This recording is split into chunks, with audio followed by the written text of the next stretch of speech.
نحمد و نصلی علی رسول الکریم اما بعد فاعوذ باللہ من الشیطان الرجیم بسم اللہ الرحمن الرحیم۔ ہم قرآن مجید کی مختصر تفسیر کر رہے ہیں اور آج ہم آیت نمبر 109 پر پہنچے ہوئے سورہ بقرہ کی، ٹھیک ہے، سورہ بقرہ کی آیت نمبر 109۔ ہم آج کا سبق شروع کرنے سے پہلے تھوڑا سا اس آیت کا بیک گراؤنڈ سمجھ لیتے ہیں۔ اللہ تعالیٰ نے جب آپ صلی اللہ علیہ وسلم کو رسالت بخشی، اس کے بعد 13 سال آپ صلی اللہ علیہ وسلم نے مکہ میں تبلیغ فرمائی تھی، لیکن جو قریش تھے وہ مشرکین تھے، زیادہ تر لوگ مکہ میں بت پرست تھے، اور ان کے لیے یہ مذہب کا جو اللہ کی طرف سے رسول کا آنا اور ایک اللہ کی عبادت کرنا، یہ ساری چیزیں ان کے لیے نئی باتیں تھی، ٹھیک ہے۔ حالانکہ وہ حضرت ابراہیم علیہ السلام کا ان کو پتہ تھا، وہ خود کو حضرت ابراہیم کے دین پر سمجھتے تو تھے، مگر اتنا شرک ان کے اندر آ چکا تھا کہ توحید کا تو سمجھ لے ان کے اندر کوئی کسی قسم کا بھی شعور نہیں تھا کہ اللہ سبحانہ تعالیٰ کی توحید کو مانے، کیونکہ بے شمار بت تو انہوں نے کعبہ میں رکھے تھے۔ اچھا، تو جب مشرکین کے بہت زیادہ ظلم و ستم کے بعد رسول اللہ صلی اللہ علیہ وسلم 13 سال کے بعد اللہ کے حکم سے مدینہ ہجرت کر کے آ گئے، تو مدینہ کے کیا حالات تھے کہ مدینہ میں 3 قبیلے بستے تھے یہودیوں کے، ٹھیک ہے۔ اب مسلمان بڑے خوش تھے، خود رسول اللہ صلی اللہ علیہ وسلم بھی اس بات پر خوش تھے کہ مکہ میں تو چونکہ ہمارا معاملہ مشرکین کے ساتھ تھا، مشرکین کو نیا دین قبول کرنا ان کے لیے مشکل تھا، لیکن یہ تو یہودی تو اہل کتاب ہے، یہ تو حضرت موسیٰ علیہ السلام کے ماننے والوں میں سے ہے، ان کے پاس اللہ کی کتاب تورات موجود ہے، تو یہ تو فوراً سے قرآن کو قبول کر لیں گے، کیونکہ رسول اللہ صلی اللہ علیہ وسلم کے آنے سے پہلے بھی خود یہودی کہتے تھے مشرکین سے کہ ہمارا ایک نبی آنے والا ہے اور وہ آخری نبی ہوگا، اور وہ اس کے ذریعے سے ہم جب اس کے پر ایمان لائیں گے، اس کا ساتھ دیں گے، تو اللہ تعالیٰ ہمیں دنیا کی کامیابی دے گا، ہمیں اللہ تعالیٰ بادشاہت نصیب کرے گا، ہمیں اقتدار نصیب کرے گا، عزت اور مرتبے کی بلندی نصیب کرے گا پھر سے، جو کہ ابھی ہمارے پاس ہم حالانکہ اعلیٰ نسب ہے، لیکن ابھی ہم مشکل وقت سے گزر رہے ہیں، لیکن جب نبی آئیں گے، نئے نبی آئیں گے، تو ان کے ذریعے ہماری عزت بحال ہوگی، ہم کو بڑے شان و شوکت ملے گی اور تم پر غلبہ ملے گا۔ یہ باتیں قرآن میں ہی اللہ تعالیٰ نے ہمیں بتائی ہیں، سورہ بقرہ میں ہی اس کا ذکر آئے گا ابھی۔ اب اہل کتاب تھے، مسلمانوں کو ان سے بہت امیدیں تھی، آپ صلی اللہ علیہ وسلم کو بھی امیدیں تھی کہ یہ تو ہمیں اتنا زیادہ مشکل نہیں پیدا کریں گے دین کے بارے میں، یہ تو فوراً اسلام میں داخل ہو جائیں گے اور یہودیوں کے ذریعے ہماری قوت اور بڑھ جائے گی۔ مگر یہودیوں کو جب رسول اللہ صلی اللہ علیہ وسلم آئے اور انہوں نے دیکھا کہ آپ صلی اللہ علیہ وسلم کی جو بھی آخری نبی کی نشانیاں تھی، ان کی آمد کی خوشخبری تھی جو بھی تورات میں دی گئی تھی، اور آپ صلی اللہ علیہ وسلم کی اور آپ رسول اللہ صلی اللہ علیہ وسلم کے صحابہ کرام کے بارے میں جو بھی علامات اور نشانیاں بتائی گئی تھی، وہ تو ساری سچ ثابت ہو رہی ہے، تو گویا فوراً وہ جان گئے کہ یہ تو اللہ کے سچے نبی ہیں۔ مگر ان کو مسئلہ کیوں آیا، ان کے لیے سب سے بڑی مشکل بات کیوں ہو گئی کہ یہ تو نبی بنی اسرائیل کے بجائے بنی اسماعیل میں سے آ گئے۔ اب ان کے لیے سب سے بڑی رکاوٹ دین قبول کرنے کے لیے یہ ہو گئی کہ اگر ہم جو کہ بنی اسرائیل ہیں، ہم انبیاء کی اولاد میں سے ہیں، ہم بڑا خاندانی رتبہ رکھتے ہیں، اگر ہم اس نبی امی کو مان لیں گے، اپنا نبی اللہ کا سچا نبی مان لیں گے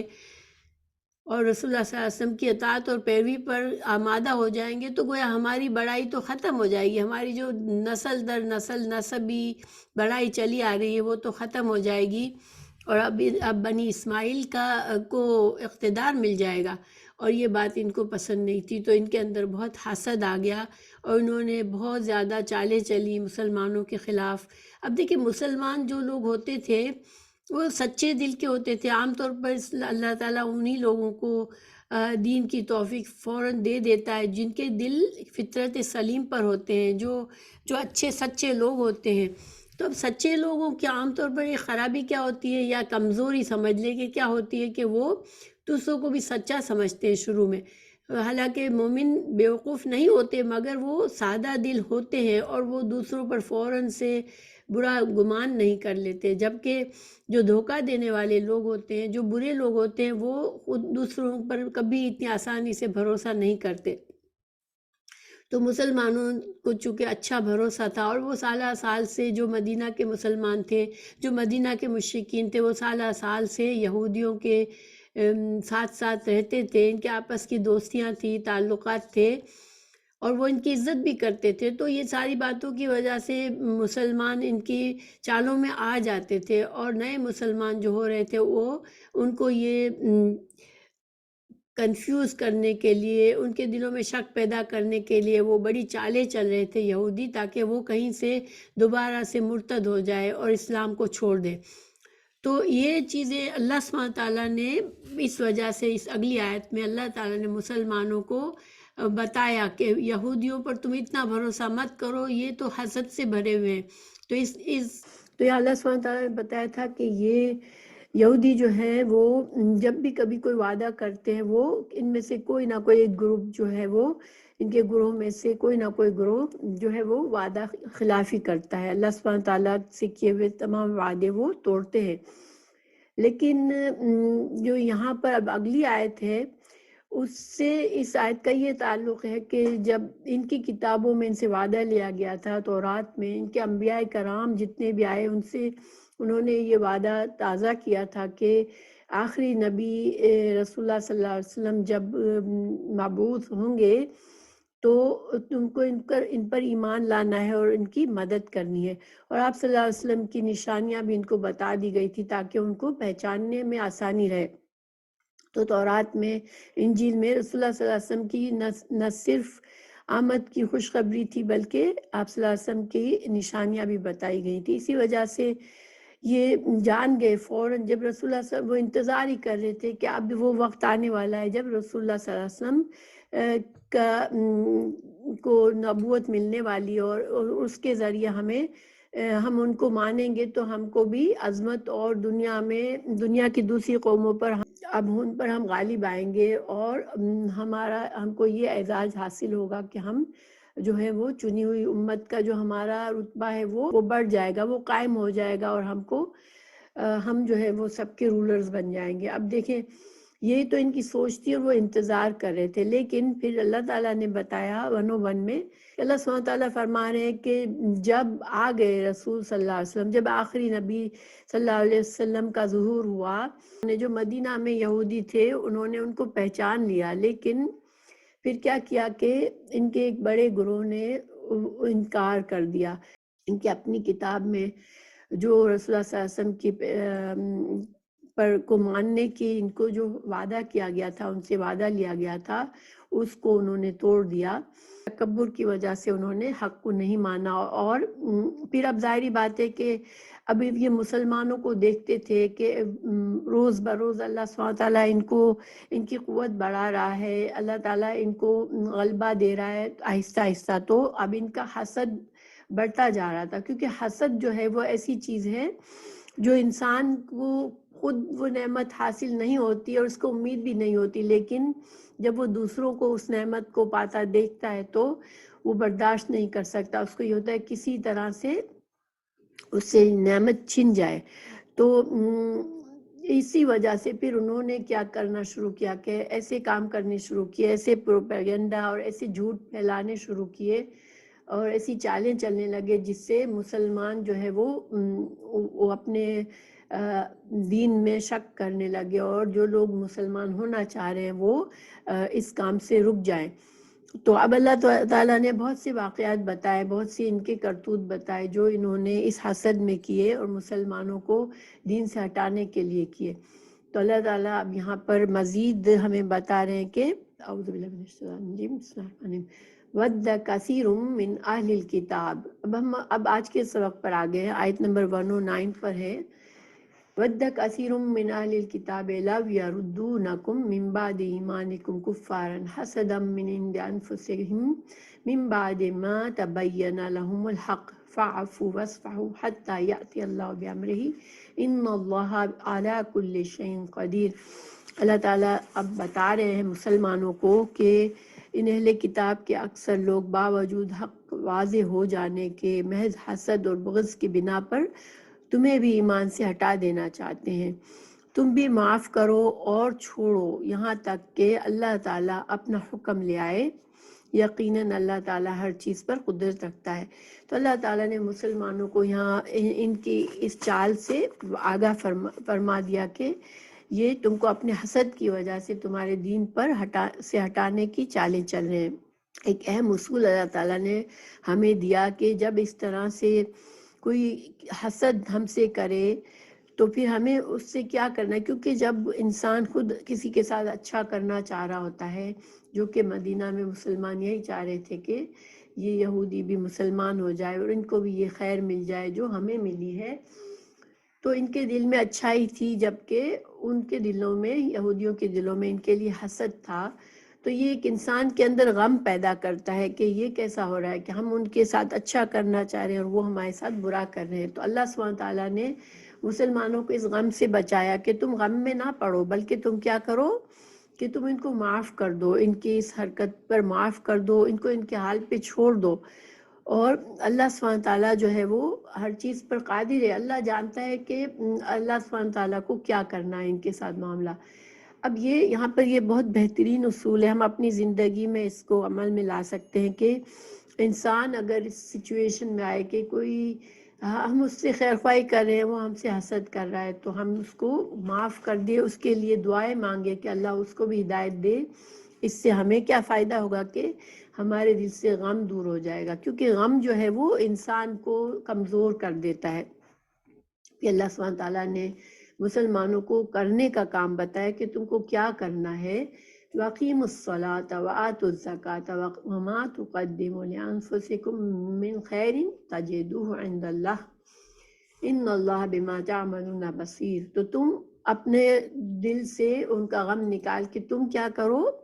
تم نماز قائم کرو، تم زکوٰۃ ادا کرو، اور جو بھی تم خیر کا کام کرو گے چاہے چھوٹا اور بڑا، تو اللہ سبحانہ تعالیٰ جو ہے تم اس کو اللہ سبحانہ تعالیٰ کے پاس پالو گے۔ جب تم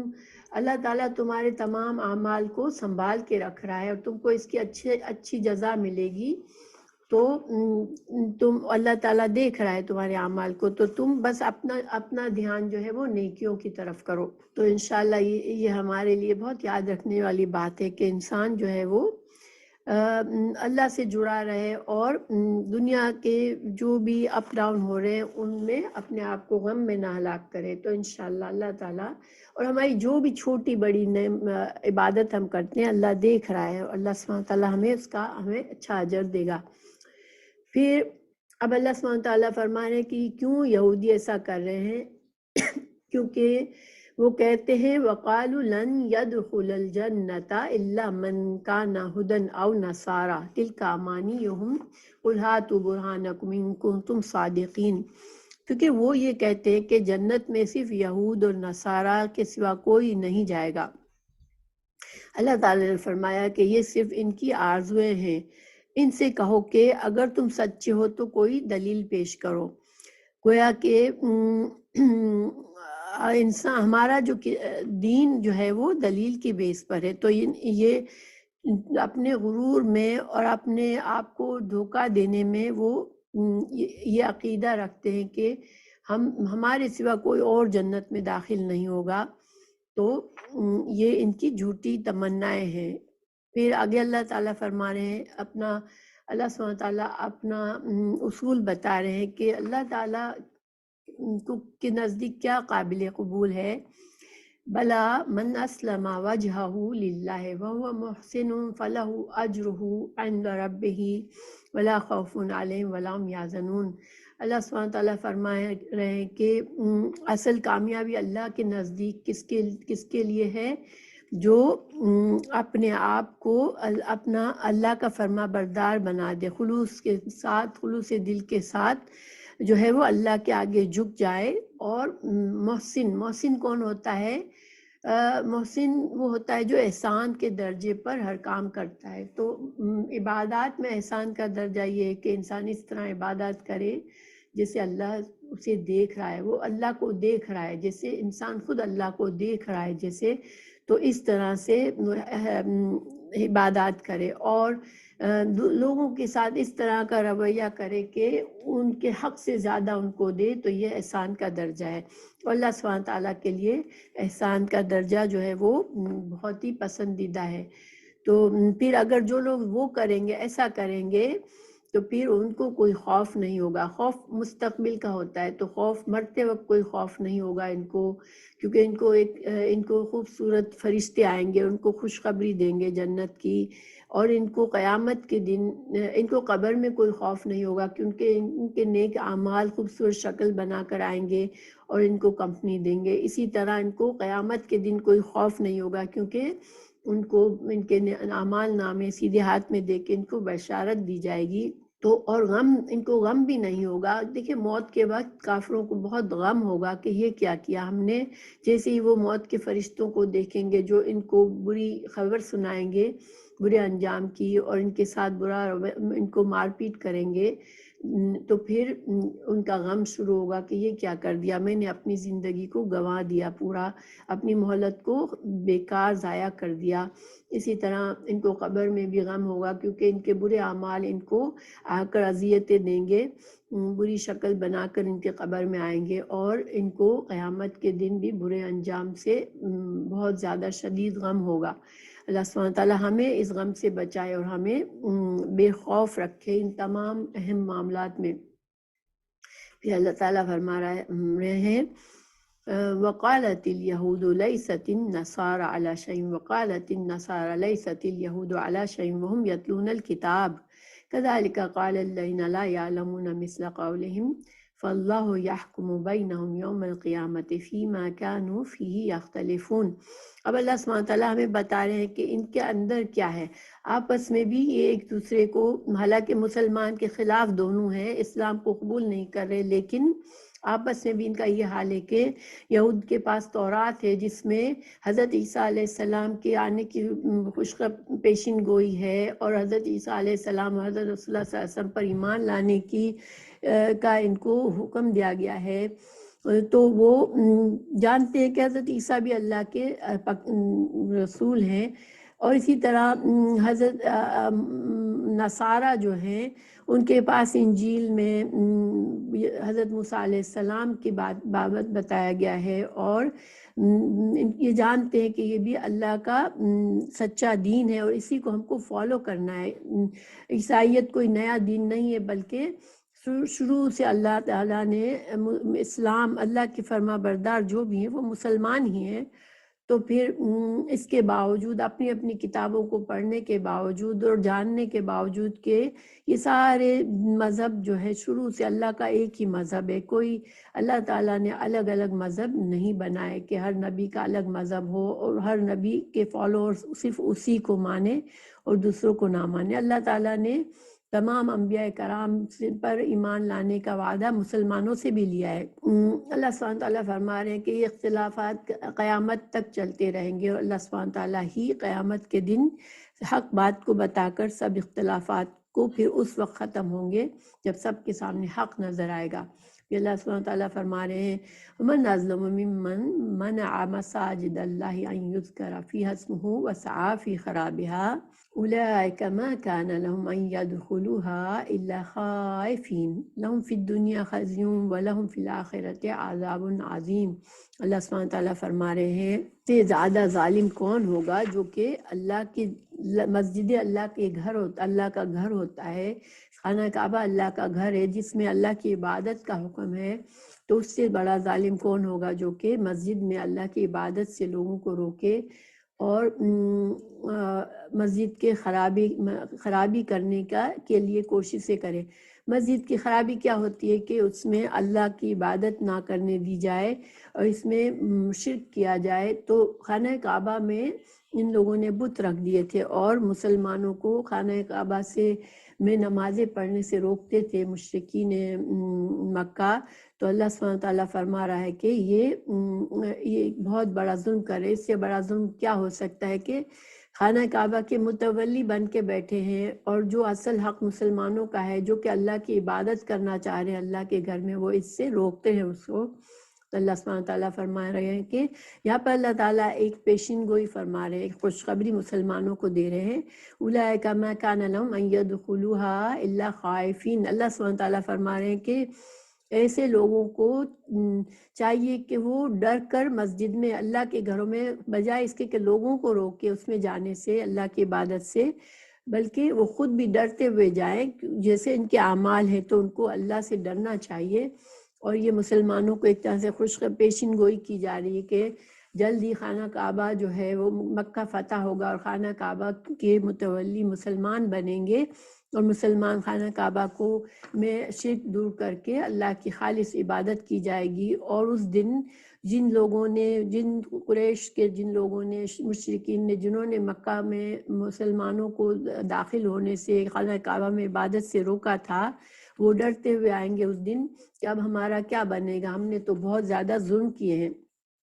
مسلمانوں پر، مسلمان اب غالب آ چکے ہیں۔ مگر ہمیں پتہ چلتا ہے کہ رسول اللہ صلی اللہ علیہ وسلم نے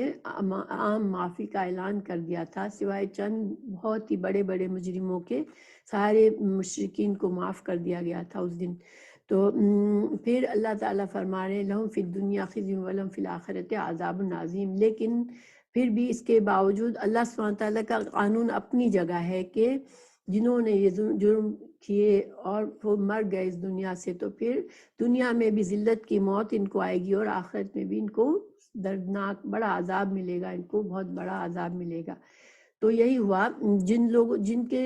جو بڑے بڑے سردار، جنہوں نے بہت ہی زیادہ مسلمانوں کے لیے مصیبتیں کی، وہ بڑی ذلت کی موت مرے، اور اللہ تعالیٰ ان کی آخرت میں بھی عذاب کا ہمیں وعدہ فرمایا ہے کہ ان کے لیے آخرت میں بھی عذاب ہے۔ پھر اللہ تعالیٰ فرما رہے ہیں وَلِلَّهِ الْمَشْرِقُ وَالْمَغْرِبُ، کہ اللہ سبحانہ تعالیٰ کے لیے ہے مشرق اور مغرب،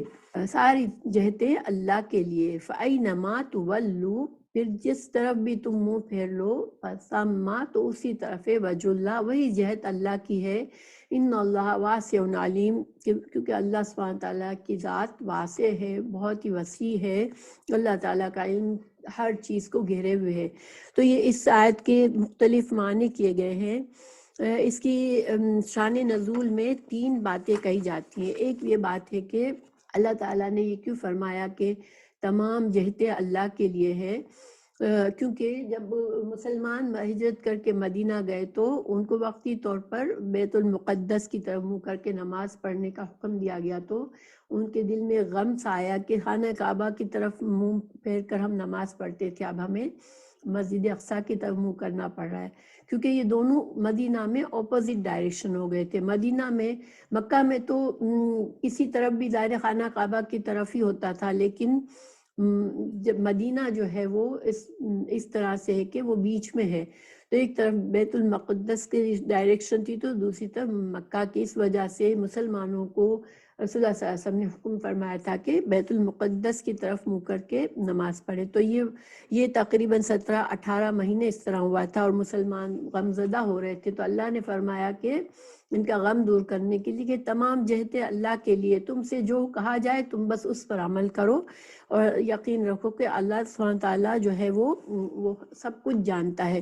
اور اللہ تعالیٰ کا علم وسیع ہے۔ دوسری اس کی یہ شان نزول دوسرا یہ بتایا گیا کہ جب خانہ کعبہ کی تبدیلی کا حکم آیا، جو کہ پارہ 2 میں ہم پڑھیں گے انشاءاللہ، تو چونکہ 18 مہینے سے مسلمان جو تھے وہ بیت المقدس کی طرف منہ کر کے نماز پڑھے تھے، اب اللہ سبحانہ تعالیٰ نے مسلمانوں کو خانہ کعبہ کی طرف منہ پھیرنے کا حکم دیا نماز میں، تو یہودی اور مشرکین نے مذاق اڑایا کہ یہ کیسا دین ہے کہ کبھی تو اس طرف منہ کرتے ہیں اور کبھی اس طرف منہ کرتے ہیں۔ اللہ سبحانہ تعالیٰ نے فرمایا، ان کا جواب دیا کہ ساری جہتیں اللہ کی ہیں، اور اللہ جس طرف جو چاہے وہ حکم دے دے، اور اللہ سبحانہ تعالیٰ ہر چیز پر علم رکھنے والا ہے۔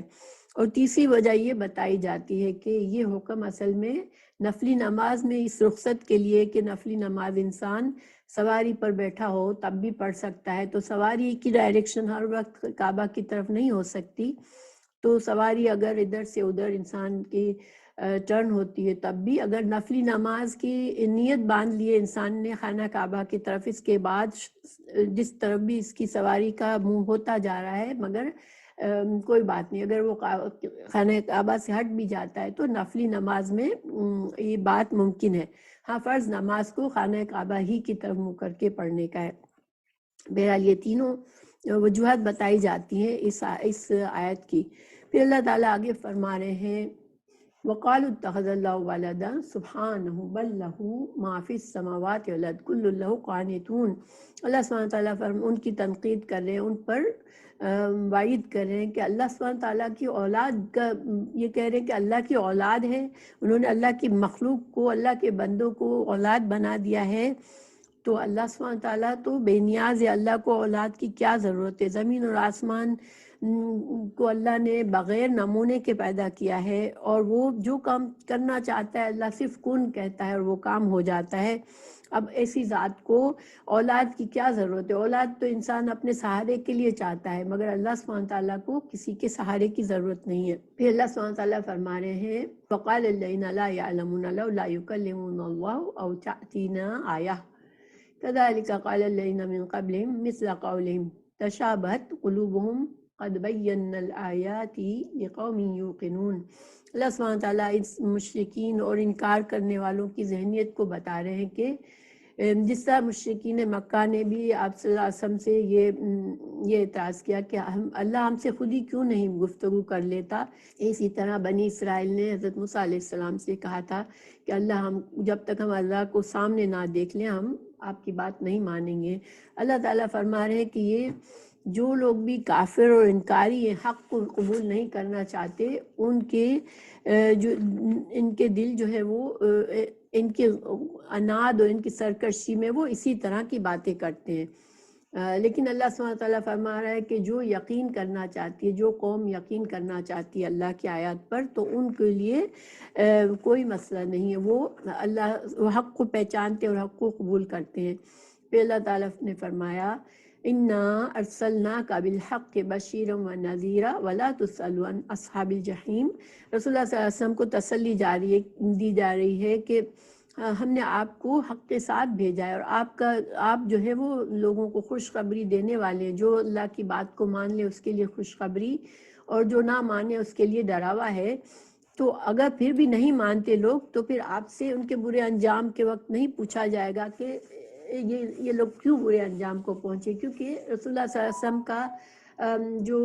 مشن ہے وہ صرف بتانے کا ہے، کسی کو زبردستی مسلمان کرنے کا نہیں ہے۔ پھر اللہ سبحانہ تعالیٰ فرما رہے وَلَن تَرْضَىٰ عَنْكَ الْيَهُودُ وَلَا النَّصَارَىٰ حَتَّىٰ تَتَّبِعَ مِلَّتَهُمْ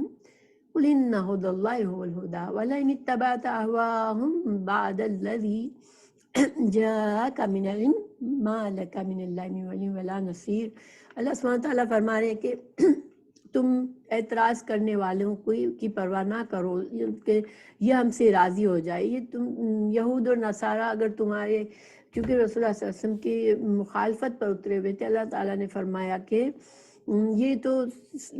تم ان کو خوش نہیں کر سکتے، کیونکہ یہ تو صرف یہ چاہتے ہیں کہ وہ تم اپنے دین کو چھوڑ کر ان کے دین پر آ جاؤ، بس یہ ایک ہی چیز ان کو خوش کر سکتی ہے۔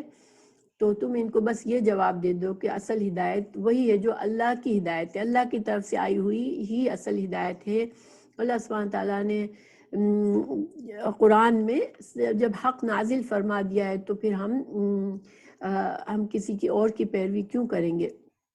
یہ تو انسان کی، دیکھیں حق سامنے آنے کے بعد انسان پھر بھی اپنی مرضی کرتا ہے تو وہ صرف اپنی خواہشات کی پیروی کر رہا ہوتا ہے، کیونکہ پچھلی کتاب حق تھی جب وہ نازل ہوئی تھی، جب ان کو بدل دیا گیا وقت کے ساتھ ساتھ اور ان کے صحیح احکامات کو بھلا دیا گیا، اللہ سبحانہ تعالیٰ نے اب حق نازل فرما دیا ہے قرآن کی صورت میں، تو اگر پھر بھی اگر حق کو سامنے دیکھ کر پہچان کر نہیں مان رہے، اس کا مطلب ہے اپنے خواہشات پر چل رہے ہیں، اور اگر خواہشات کا ہی دین چاہتے ہیں تو تم ان کی پیروی نہ کرو، کیونکہ اگر ایسا کیا علم آنے کے بعد ایسا کیا کسی نے تو پھر وہ اس کا کوئی مددگار نہیں ہوگا۔ تو دیکھیں اس سے ایک اور قانون بھی ہمیں پتہ چلتا ہے کہ سچی بات پتہ چل جائے کہ اللہ کا صحیح سچا دین یہی ہے، تو اس کے بعد کوئی بھی انسان کے پاس کوئی عذر نہیں رہتا کہ وہ پھر اس دین کی پر عمل نہ کرے، اور اگر ایسا کرے گا تو اللہ کے مقابلے میں اس کو کوئی بچانے والا نہیں ہوگا۔ اللہ تعالیٰ فرما رہے ہیں الذین آتیناہم الکتاب یتلونہ حق تلاوتہ اولئک یؤمنون بہ ومن یکفر بہ فاولئک هم الخاسرون۔ اللہ سبحانہ تعالیٰ فرما رہے ہیں کہ سارے کے سارے ظاہر ہے کہ یہود اور نصارہ اس طرح کے نہیں تھے، تو ان میں سے جو حق پسند تھے تو وہ انہوں نے اپنی کتاب کا بھی حق ادا کیا، اور انہوں نے تورات اور انجیل میں جو رسول اللہ صلی اللہ علیہ وسلم کی پیشن گوئیاں تھیں ان پر اس کو مان لیا، اور جو وعدہ ان سے لیا گیا تھا آپ صلی اللہ علیہ وسلم پر ایمان لانے کا وہ انہوں نے مانا، گویا انہوں نے کتاب کا حق ادا کیا، اپنی کتاب کا بھی، انہوں نے قرآن پر بھی ایمان لے آئے، اور یہی سچے مومن ہے۔ اور اس میں سے بہت کم لوگ ایسے تھے، عبداللہ بن سلام رضی اللہ عنہ ان میں سے ایک تھے جن کو ہدایت ملی تھی۔ اس کے علاوہ بھی کچھ ایسے نیک لوگ تھے جو یہود کے سے تعلق رکھتے تھے اور پھر مسلمان ہو گئے تھے آپ صلی اللہ علیہ وسلم کے آنے کے بعد۔ اللہ سبحانہ تعالیٰ یہاں پر حق کا کتاب کا حق بتا رہے ہیں، تو اس کا مطلب ہے کہ کتاب اللہ تعالیٰ جب کتاب نازل فرمائے تو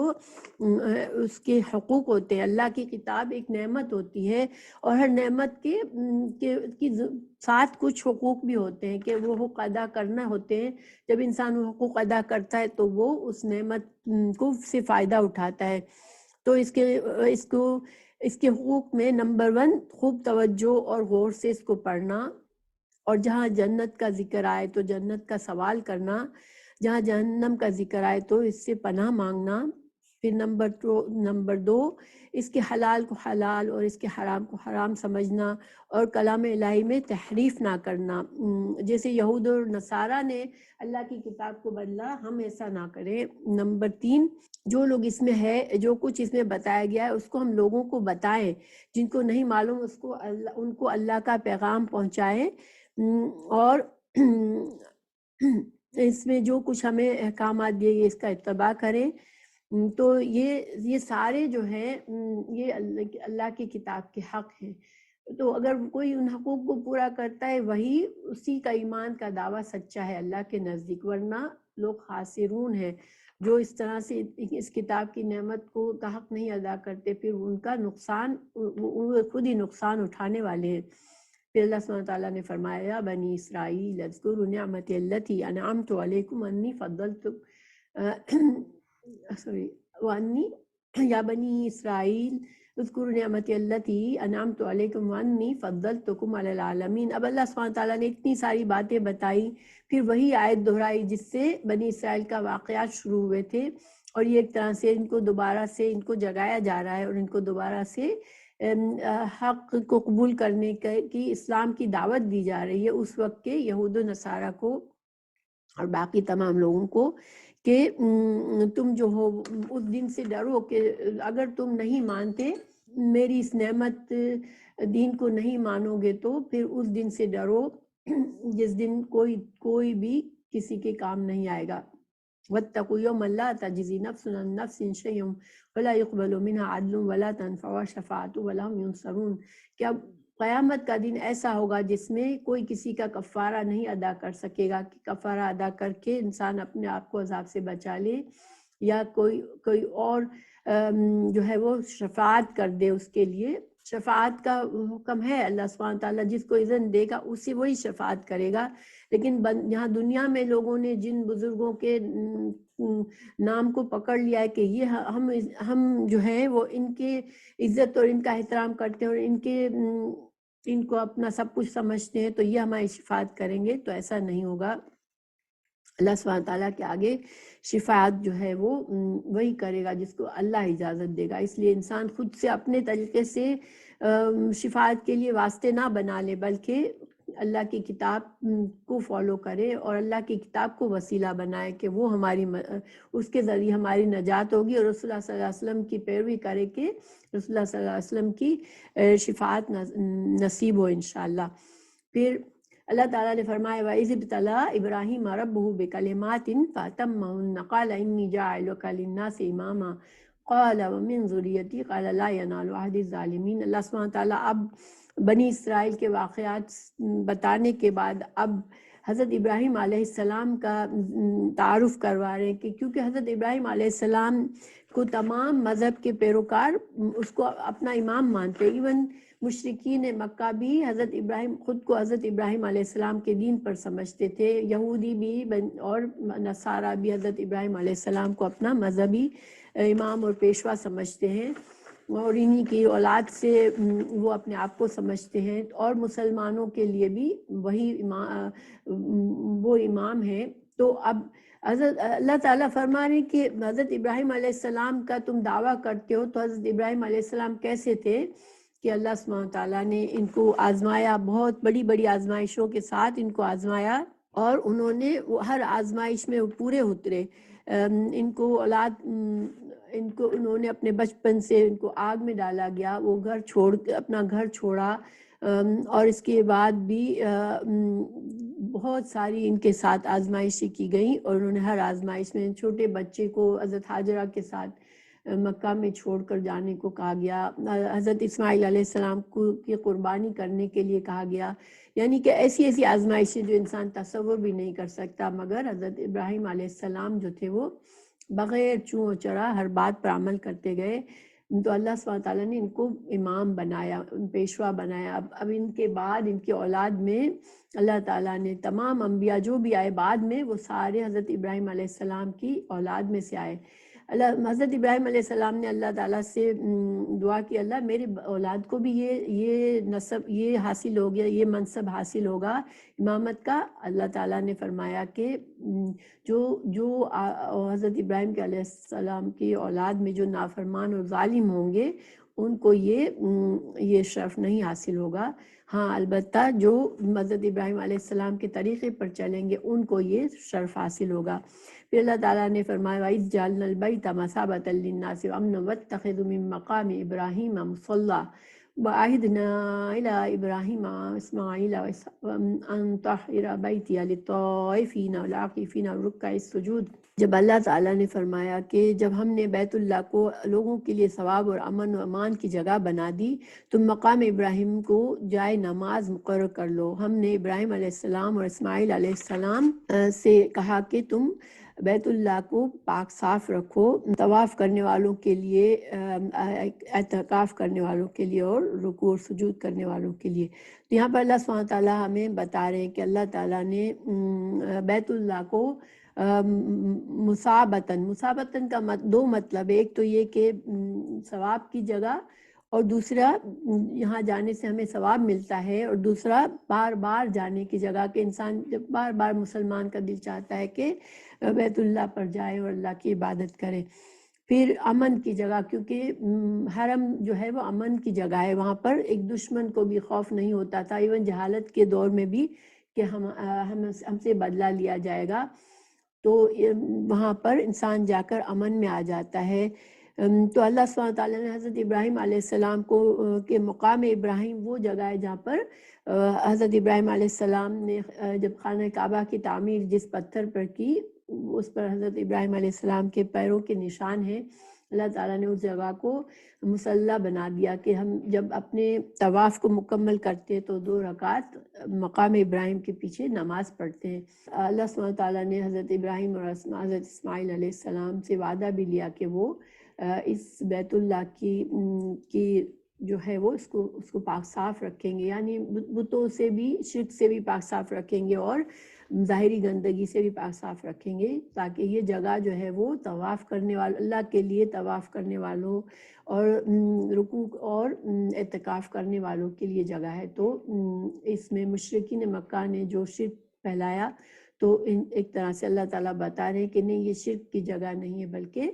یہ اللہ کی عبادت کی جگہ ہے۔